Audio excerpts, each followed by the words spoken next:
નમસ્કાર, એશિયાના સૌથી જૂના અખબાર મુંબઈ સમાચારના ડિજિટલ પ્લેટફોર્મ પર આપનું સ્વાગત છે. મિત્રો, વરસાદનો પહેલો રાઉન્ડ પૂર્ણ થઈ ચૂકેલો છે અને હવામાન વિભાગે પણ કહ્યું કે અલ નીનોની નહિવત અસર અને ક્યાંક અસર જોવા મળી, પરંતુ પહેલો રાઉન્ડ જે છે તે ભારતભરમાં ધમાકેદાર એન્ટ્રી થઈ મેઘરાજાની અને કોઈક જગ્યાએ બે કાંઠે નદી વહેતી થઈ, ક્યાંક ભૂસ્ખલન જોવા મળ્યું અને ક્યાંક પાણી ભરાવાના દ્રશ્યો પણ જોવા મળ્યા. પરંતુ હું ગુજરાતની વાત કરીશ સૌ પ્રથમ કે ગુજરાતમાં લગભગ તમામ જિલ્લાઓમાં થોડો વધતો વરસાદ તો પડ્યો, ભલે થોડો મોડો આવ્યો, પરંતુ આશા તો બંધાણી હતી. ગુજરાતના 2-3 જિલ્લા એવા છે કે હજી પણ કોરા ધાકોર છે, ત્યાં મેઘરાજાની પધરામણી થઈ નથી. હવે આગામી દિવસોમાં વરસાદ કેવો રહેશે, હવામાન કેવું રહેશે અને ખેડૂતોએ વાવણી માટે કેવી તૈયારી કરવી, તેના માટે મારી સાથે હવામાન નિષ્ણાંત પરેશભાઈ ગોસ્વામી જોડાયેલા છે. પરેશભાઈ, સ્વાગત છે મુંબઈ સમાચારમાં. નમસ્કાર પરેશભાઈ, આ એક સારા રાઉન્ડની અપેક્ષા આપણે સૌ અને ખાસ કરીને ખેડૂત મિત્રો પણ રાહ જોઈ બેઠા છે, કારણ કે આજે સવારે પણ એક સમાચાર એક પત્રકાર મિત્રએ મને મોકલ્યા. થોડી ચિંતાજનક સમાચાર પણ હતા. આપને પણ એક ખ્યાલ હશે કે ભાવનગર જિલ્લો હોય કે દેવભૂમિ દ્વારકા હોય કે પોરબંદર જિલ્લાનો કેટલોક ભાગ હોય, જામનગર અને કચ્છનો, ખાસ કરીને ભાવનગર અને તેની આસપાસમાં ખૂબ ઓછો વરસાદ પડ્યો છે. ત્યાં મગફળીના પાકમાં પણ જીવાત જોવા મળી રહી છે, સફેદ ફૂગ જોવા મળી રહી છે, કારણ કે વરસાદ આવશે તેવી આશાએ વાવણી તો થઈ ગઈ, પરંતુ વરસાદ નથી આવ્યો. હવે આ સમયે ફરીથી પાકનું જીવતદાન મળે તેવી આશાએ વરસાદ આ પટ્ટામાં ખેડૂતો સેવી રહ્યા છે કે આવે તો સારું. હવે તો કારણ કે દવાઓનો ખર્ચો પણ થઈ રહ્યો છે. જો જીગરભાઈ, એક ચોક્કસ વાત છે કે જ્યારે જમીનમાં નીચેથી ભેજ હોય, ઘણી વખત મગફળી વાવેલી હોય તો કાં તો કુવા કે બોરનું પિયત આપીને વાવેલી હોય અથવા તો વરસાદને કારણે, એ પછી વરસાદ ન હોય તો ઉપરથી ગરમી પડે, તાપ પડે, એટલે ઉપરથી ગરમી હોય અને નીચેથી ભેજ હોય એટલે એમાં ફૂગ ડેવલપ થાય. મગફળીની અંદર શરૂઆતના દિવસમાં મગફળી 30 દિવસની થાય ત્યાં સુધીમાં જે ફૂગ આવે એને આમ તો અલ્ટરનેરિયા બ્લાઇટ કહેવાય એગ્રીકલ્ચર સાયન્સમાં, અને એ જે ડિઝીઝ છે એનું ટેકનિકલ નામ છે એસ્પરજીલર નાઇજર. જો એસ્પરજીલર નાઇજર હોય તો એને કાળી ફૂગ કહેવાય, અને જે સફેદ ફૂગ છે એને ક્લેરેશિયમ કહેવાય છે. હવે આ ક્લેરેશિયમ અને એસ્પરજીલર નાઇજર આ બંને પ્રકારની ફૂગ છે અત્યારે મગફળીમાં જોવા મળી રહી છે. એટલે ચોક્કસથી ભેજ અને ગરમી બંને અત્યારે એક સાથે જોવા મળી રહ્યા છે, એને કારણે ફૂગ છે. જો ધોધમાર વરસાદ પડે તો આમાંથી રાહત ચોક્કસથી મળે એવી પૂરી શક્યતા છે. એટલે જુલાઈ મહિનામાં કદાચ સારા વરસાદ થશે તો પછી એમાં ત્યારે ફૂગમાંથી રાહત મળશે. જ્યાં સુધી ફૂગમાંથી રાહત ન મળે તો ખેડૂતો એનો ઈલાજ કરવો જોઈએ. ઈલાજની અંદર ઘણું બધા ઈલાજ હોય, ઓર્ગેનિક ઈલાજ હોય, કેમિકલ પેસ્ટિસાઇડ ઈલાજ હોય, એટલે બંને રીતે ઈલાજ થતો હોય, પણ જે ઈલાજ જે ખેડૂતને અનુકૂળ આવતો હોય એ કરવો જોઈએ. મારી દ્રષ્ટિએ એનો પરફેક્ટ ઈલાજ કરી દેવો અત્યારે. જો આ જે ફૂગ છે, ક્લેરેશિયમ હોય કે એસ્પરજીલર નાઇજર હોય, એ જો પછી એનો હેવી એટેક થઈ જાય છે તો પાકમાં વધારે પડતા નુકસાની આવતી હોય છે. એટલે વધારે નુકસાની ન આવે એટલે હમણાં એક ડોઝ કોઈ પણ દવાનો કરવો, ઓર્ગેનિક કે કેમિકલ, કોઈ પણ એક ડોઝ કરીને એને કંટ્રોલ કરી લેવી. કેમ કે હમણાં હજુ કોઈ વરસાદની કોઈ ખાસ શક્યતા નથી. આવશે તો પણ ઝાપટાઓ પડવાના છે.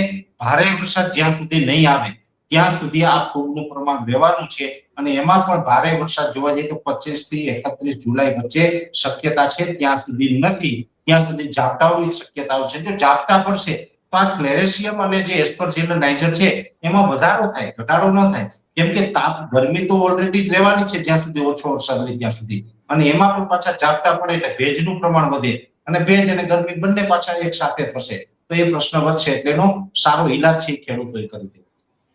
જી, આ તો એક વાત થઈ કે હમણાં યાદ આવ્યું કે ઓછો વરસાદ અને ખેડૂતોની ચિંતા. સારો વરસાદ અને ભારે વરસાદની શક્યતાઓ તો 25 તારીખ પછી એટલે કે જુલાઈના એન્ડિંગમાં છે. એક મોટું જણાવવું હોય ખેડૂત મિત્રોને ખાસ કરીને, કારણ કે જે લોકો ચોમાસાની ખેતી કરતા હોય છે અથવા તો તેના પર આધાર રાખતા હોય છે તેવા ખેડૂત મિત્રો ખાસ કરીને આ વખતે વાવણીમાં કેવા પ્રકારનું ધ્યાન રાખે, અને નજીકના દિવસોમાં જેમણે વાવણી હજી શરૂ નથી કરી, પહેલા વરસાદ પછી કરવા માંગે છે, તે લોકોએ અત્યારે હાલ શું કરવું જોઈએ, કેટલું ધ્યાન રાખવું જોઈએ? જો જીગરભાઈ, પહેલી વાત તો એ છે કે જે વિસ્તારની અંદર સારા વરસાદ થઈ ગયા હોય, 75-80% વિસ્તારમાં થઈ ગયા છે, એમાં મોટા ભાગે વાવણી થઈ ચૂકી હશે. બાકી હોય તો પણ હવે વાવણી બહુ રાહ ન જોઈ, વાવણી કરી દેવી જોઈએ. હવે જે વિસ્તારો બાકી છે કે જ્યાં 25 તારીખ પછીથી વરસાદ પડે તો એમણે પાકની પેટર્ન ચેન્જ કરવી પડશે. કેમ કે હવે જો 15 જુલાઈ પછીથી વાવેતર થતું હોય, 25 જુલાઈ, 28 જુલાઈ, 31 જુલાઈ, આ સમય છે એ મગફળી અને કપાસ માટે લેટ પડે છે. એટલે મગફળી અને કપાસ પછી એ ખેડૂતોએ બને ત્યાં સુધી ન વાવવા જોઈએ અને એની ક્રોપની પેટર્ન ચેન્જ કરવી. પેટર્ન ચેન્જ કરે તો શું કરવું જોઈએ? પહેલા તો ઝડપથી પાકતા કોઈ પણ ક્રોપનો સિલેક્શન કરવું પડશે. ઝડપથી પાકતા ક્રોપ કયા? તો કે વધીને 90 દિવસે પાકે. અમુક જે અડદ મગ હોય તો ઘણી વખત 80-85 દિવસે થાય. એટલે અડદ મગનું વાવેતર પણ કરી શકાય કઠોળ તરીકે, અથવા તો તુવેર કે એરંડા છે એનું વાવેતર પણ કરી શકાય. તુવેર છે એક પણ કઠોળનો પાક છે, એરંડા છે, તેલીબિયા છે એનું વાવેતર પણ કરી શકાય, અથવા તો તલ છે એ પણ એક સારો વિકલ્પ છે. તલનું વાવેતર છે એ પણ કરી શકે અને એનાથી વિશેષ બીજું તેલીબિયા છે, સોયાબીન. આમ જોવા જઈએ તો જીગરભાઈ જે ચોમાસુ પાક છે ને એમાં મુખ્યત્વે તેલીબિયાનું વાવેતર વધારે થતું હોય છે. પછી જે મસાલા પાક છે એ શિયાળામાં થતા હોય. મસાલા પાકની અંદર દાખલા તરીકે ધાણા હોય, જીરું હોય, મેથી હોય, રાયડો હોય, આ બધું જનરલી જોવા જઈએ તો શિયાળામાં હોય છે. લસણ ડુંગળી પણ મોટા ભાગે શિયાળામાં થાય છે. ઘઉં છે એ પણ શિયાળામાં થાય છે. પણ ચોમાસાની અંદર તેલીબિયા છે કે હવામાનની દ્રષ્ટિએ અનુકૂળ આવે. મગફળી હોય, કપાસ હોય, એરંડા છે, સોયાબીન છે, આ બધા તેલીબિયા છે. તો તેલીબિયાની અંદર કપાસ અને મગફળી છે એના માટે હવે લેટ પડશે. જેને પછી 15 તારીખ પછીથી વરસાદ પડે અને એમાં પણ 25 થી 31 જુલાઈમાં પડે તો એમને કાં તો કઠોળની અંદર અડદ, મગ અને તુવેર, અથવા તો સોયાબીન, અથવા તો એરંડા, અથવા તો તલ, આ પ્રકારના પાકની પેટર્ન પસંદ કરવી જોઈએ, જેથી કરીને ખરીફ પાક છે સમયસર સચવાય. જી, આ વખતે ચોમાસું થોડું મોડું આવ્યું તો જ્યાં જ્યાં વરસાદ પડ્યો ત્યાં આ મન મૂકીને વરસ્યો. ક્યાંક પૂર જેવું પણ આપણને આ વખતે જોવા મળ્યું. પરેશભાઈ, ઓગસ્ટ મહિનાનો મોટો વર્તારો આપણે જોઈએ, જુલાઈ મહિનાનો તો વાત બરાબર છે, પરંતુ ઓગસ્ટમાં પણ આ જ પ્રકારની પરિસ્થિતિ જોવા મળશે કે મેઘરાજા મહેરબાન થઈ શકે એમ છે?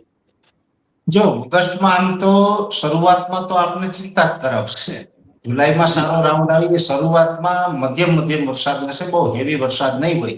પણ ઓગસ્ટમાં છેલ્લું અઠવાડિયું છે એ સારું રહે તેવી શક્યતાઓ છે. અને છેલ્લું અઠવાડિયું છે એમાં તો અતિ ભારે વરસાદની શક્યતાઓ છે. એટલે બધા જ ડેમો છે ઓવરફ્લો કરે, બધા જ ખેડૂતને કુવા ભરાય, આ પ્રકારના વરસાદ છે એ ઓગસ્ટના છેલ્લા અઠવાડિયામાં થશે. અને ઓગસ્ટનું છેલ્લું અઠવાડિયું છે અને ખાસ કરીને સપ્ટેમ્બરનું પ્રથમ અઠવાડિયું, એટલે એમાં 26 ઓગસ્ટથી લઈને 6 સપ્ટેમ્બર સુધીમાં તો રાજ્યના અનેક વિસ્તારની અંદર અતિવૃષ્ટિ જેવા માહોલ પણ જોવા મળશે કે ક્યારેય આપણે ન જોયો હોય એ પ્રકારનો માહોલ જોવા મળશે. જેવી રીતે હમણાં પાછળના રાઉન્ડની અંદર જોયું, સુરતની હાલત કેવી ખરાબ થઈ છે, મુંબઈની હાલત કેવી થઈ છે, આપણે બધાએ જોયું છે. એ જ પરિસ્થિતિ અથવા તો એનાથી પણ વધારે ખરાબ પરિસ્થિતિ છે એ 26 ઓગસ્ટથી લઈને 6 સપ્ટેમ્બર વચ્ચે જોવા મળે તેવી શક્યતાઓ છે. એટલે ઓગસ્ટ મહિનામાં પણ એન્ડમાં વરસાદ ચોક્કસથી જોવા મળે તેવું એક અનુમાન છે. જી, પરેશભાઈ, મુંબઈ સમાચાર સાથે આપ જોડાયા અને અત્યારે હાલ એક પૂર્વાનુમાન આપે દર્શાવ્યું અને ખેડૂત મિત્રોને ખાસ કરીને શું ધ્યાન રાખવું, કારણ કે વરસાદ નહિવત છે, ઓછો છે, ક્યાંક વધારે છે. આ બધા સંજોગોમાં એક મહત્વની ટિપ્સ આપે આપી તે બદલ હું આપનો મુંબઈ સમાચાર તરફથી આભાર માનું છું. ધન્યવાદ.